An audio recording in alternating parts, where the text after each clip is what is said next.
Eto na ang mabigat na reading. Scorpio! This is a Scorpio Sun, Moon, Rising, and Venus reading for the month of June. This is a collective reading. Kunin natin ang mga collective energy ng ating mga Scorpio. This is Scorpio Sun, Moon, Rising, and Venus reading for the month of June.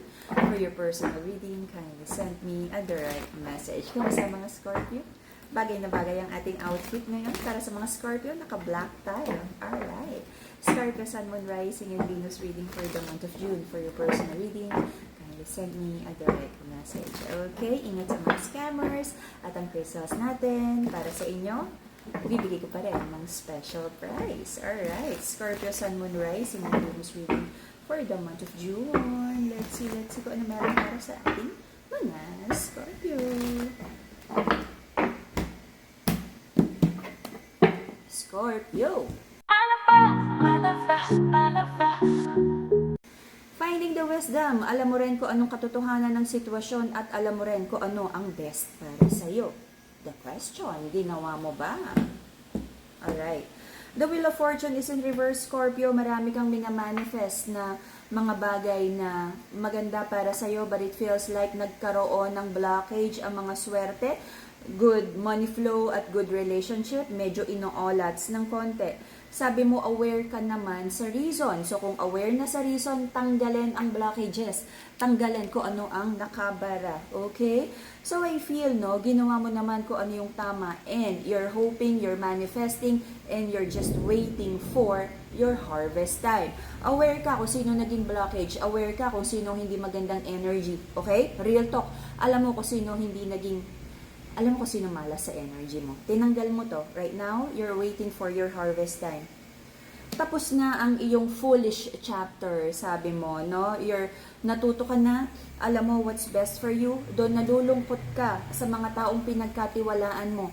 Paulit-ulit na betrayal. But sabi mo, alam mo nang galawan ng mga tao na to. Alam mong sinungaling, alam mong hindi mapagkakatiwalaan. So, okay? Alam mo na kung sino hindi nagdala ng swerte. Alam mo kung sinong hindi nagdala ng good energy, good fortune sa'yo. Dumistansya ka na. Okay? Nagkaroon ng decision para sa'yo na tumahimik. Alam mong may kasinungalingan sa sitwasyon na to. Pero sabi mo, lip sealed for now. Sobrang na-trigger ang emotions mo, but nandun ka pa rin sa tinitimbang mo. Tinitignan mo pa rin yung good side ng person. At sabi mo, kailangan mo munang nagkaroon ka ng realization, kailangan mo munang kalimutan muna for now kung ano talaga nangyari sa sitwasyon at mag-focus ka sa healing mo. Kahit gano'n naging kasakit yung mga nangyari in the past, nakikita mo pa rin yung good side ng person. At sabi mo, kailangan mo muna atang lumayo at mag-focus sa healing mo at sa sarili mo, yung mga manifestations mo about your finances. Okay? Sabi ng masculine, sa connection na to, kailangan din niyang i-prioritize ang kanyang financial stability. Do sabi niya, lahat ng kaya niyang ibigay for the feminine, ibibigay pa rin niya. Okay? But kung like time sa connection, I don't feel na priority ng masculine ang connection na to kasi sabi niya, magfo-focus muna siya sa kaperahan. Alright? May isang sabihin nating harsh conversation na dapat nangyari, but I feel pinigilan mo ang sarili mo. But na-deliver mo naman ang maayos sa conversation na to, nagkaroon ng victory para sa'yo ang isang painful ending. Relationship, connection na to, love or business. Sabi mo, hindi makakabuti, hindi nagdadala ng swerte, hindi sumasagot ang langit. Tama daw ang decision mo, alright? Hindi tama para sa'yo ang connection na to, and you will soon rebuild your life. Very Scorpio energy, okay? To heal your heart chakra, Madagascar rose quartz. Alam mo, Scorpio, bagay sa'yo yung rose quartz. Because the Scorpio energy is very masculine. So, to soften the energy, rose quartz, the pink crystal. Alright? Meron din tayong combination of love and money. Andito yung rose quartz and citrine. Manifesting abundance, citrine. Alright? Sabi ng mga Scorpio, sobra niyang minahal, binuhos yung pagmamahal sa connection na to, but you feel so disappointed and defeated. Kumbaga sa sugal, tinaya mo lahat, nilagay mo lahat, pati pamato, but natalo, nahamig lahat. Okay? Ang daming responsibilidad, ang daming bayarin, ang daming responsibilities, pero sabi mo kakayanin. hanggat kaya mong to keep this connection together, kung ano man to, kakayanin.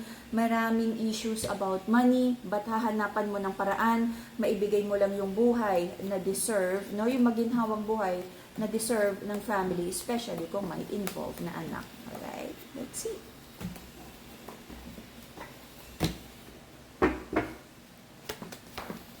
The reason for the reading is toxicity sa relationship, babae, lalaki, affair, sugal, sobra-sobrang bisyo, alright? But kahit ganun yung nangyari, pinilit nyong magstay together, sabi nyo kaya yan, sabi niya, love will keep us alive.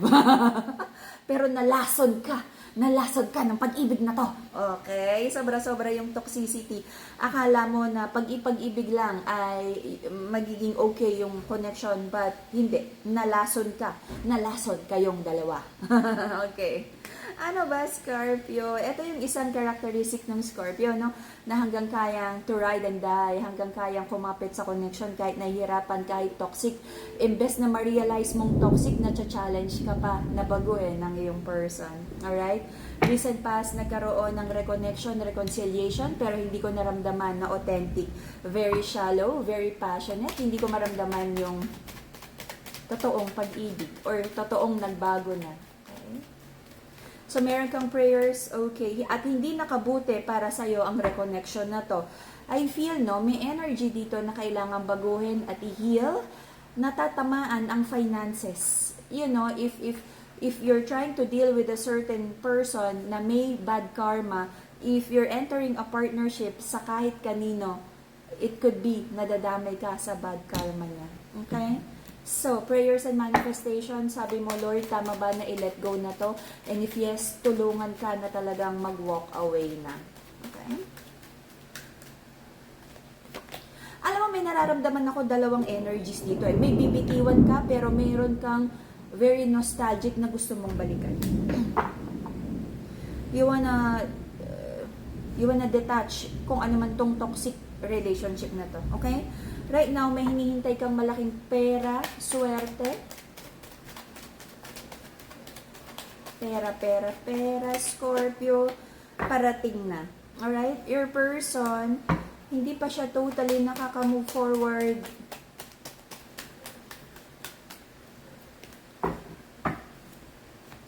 You're both thinking talaga, ano ba talaga yung mas makakabuti para sa inyong dalawa. Pareho kayong toxic sa isa't isa. I'm not blaming you, I'm not blaming your person. Yung combination nyo, tubig at langis, you trigger each other. Sabi ng person mo, hindi siya makamove forward din sa pain na dala mo. Nasaktan mo siya, nasaktan ka niya. Maisip pa lang niya yung pangalan mo, parang bumabaliktad daw ang sikmura niya. Sabi naman ng masculine, kung ano yung responsibilidad na naiwan niya sa family or sa feminine, ibibigay pa rin niya, pero hindi niya na nakikita yung long term nyong dalawa. Alright? So, ang dami ng resentment sa relationship na to. So, may fear and doubt kung magkakaroon pa ba daw, Dor, come here.